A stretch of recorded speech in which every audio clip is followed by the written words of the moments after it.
حیدرآباد کے کوکٹ پلی میں آدھی رات پب پر پولیس کا چھاپا، 9 افراد گرفتار۔ کوکٹ پلی پولیس کی بڑی کارروائی۔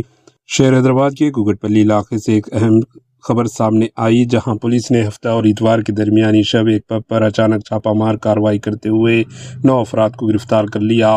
تفصیلات کے مطابق KPHB میں واقع کنگ اینڈ کوئنز پب مقرر اوقات سے زائد دیر تک چلایا جا رہا تھا۔ اطلاع ملنے پر کوکٹ پلی پولیس نے فوری کارروائی کی۔ اس آپریشن کی قیادت کوکٹ پلی کے DCP R رتیراج نے خود کی۔ پولیس ٹیم نے پب کی تلاشی کے دوران ایک غیر قانونی ڈانس فلور کا بھی پتہ لگایا، جس کے بارے میں الزام ہے کہ اسے کسٹمرز کو راغب کرنے کے لیے استعمال کیا جا رہا تھا۔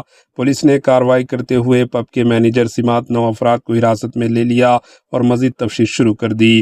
پولیس حکام کا کہنا ہے کہ شہر میں قوانین کی خلاف ورزی کرنے والے اداروں کے خلاف ایسی کارروائیاں آئندہ بھی جاری رہیں گی، تاکہ امن و امان اور قانونی ضابطوں پر عمل درآمد یقینی بنایا جا سکے۔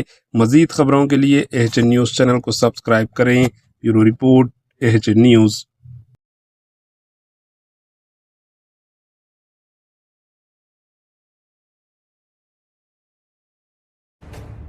AHN نیوز کے YouTube چینل کو سبسکرائب کریں اور بیل آئیکن کو دبانا نہ بھولیں، تاکہ آپ کو ہر نئی آنے والی ویڈیو کا نوٹیفیکیشن بر وقت مل سکے۔